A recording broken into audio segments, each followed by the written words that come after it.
Hey everybody, I want to thank you for watching my video.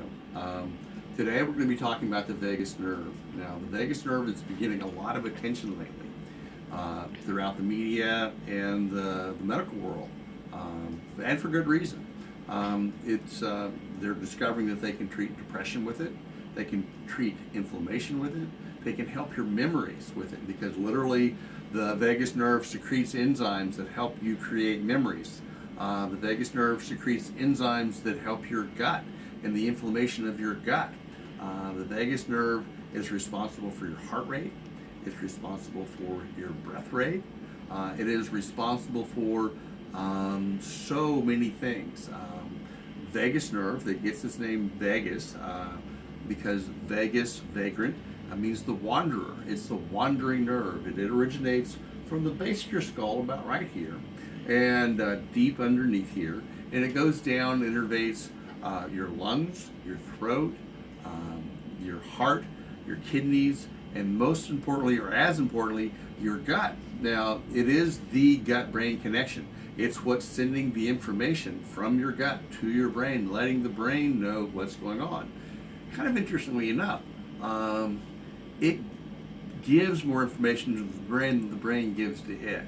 It is how the brain regulates this. It's or it regulates the brain. It's chickens and eggs at this point. Now, as a massage therapist, we can do a lot of things. We can't diagnose, but we can help. And when understanding the anatomy of the vagus nerve, where it comes out, and what goes on with it, is very important. And you can be very helpful in a lot of conditions with this. So the vagus nerve, real quick. This is the base of your skull. Now, as you know, as a cranial guy, I am all about balancing the cranium. Now, the reason I balance the cranium is because, well, every nerve comes from here. You've got, the spinal cord, you've got all of the cranial nerves coming out here, and when the cranium is balanced, the atlas axis complex is able to drop back into place. The atlas axis complex does not go out of place. It simply follows the cranium, and any deviations within the cranium, the atlas axis has to accommodate that, because that's what it does. So, but let's talk about the vagus nerve right now. So the vagus nerve comes out of what's called the jugular foramina. Now the jugular foramina, jugular vein, 90% of your cranial drainage comes from the jugular foramina. So from the jugular vein. So this foramina is incredibly important, because in addition to, this is the representation of the jugular vein, we've got the hypoglossal nerve, which innervates your tongue and some of your face. You've got the spinal accessory nerve, and you've got the vagus nerve. Now, anatomists originally considered the vagus nerve and the spinal accessory nerve one nerve, because they share so many common fibers. The spinal accessory nerve is the only nerve that innervates upper musculature of the body, any musculature of the body, and that is, it innervates your traps and your sternocleidomastoid. And it has a lot of fibers that it shares with your vagus nerve.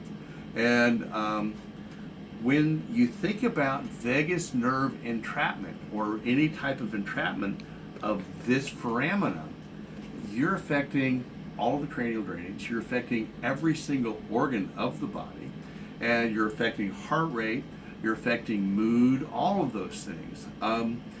Inflammation.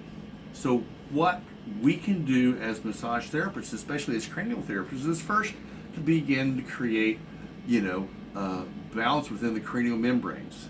The next thing you want to do is go in and, energetically begin to free this area up, and to begin to free up the jugular foramina by coming in, cleaning off this mastoid process, and coming in and gently just freeing all of this connective tissue up, balancing the atlas axis myofascially, and freeing it up so you can have blood flow, because from this region also you've got what's called the vertebral artery, which supplies the back half of your brain and your brainstem blood, which is really important, because that's where the blood that innervates the brainstem and the vagus nerve comes from. So It's a really important region to really focus and look at and understand.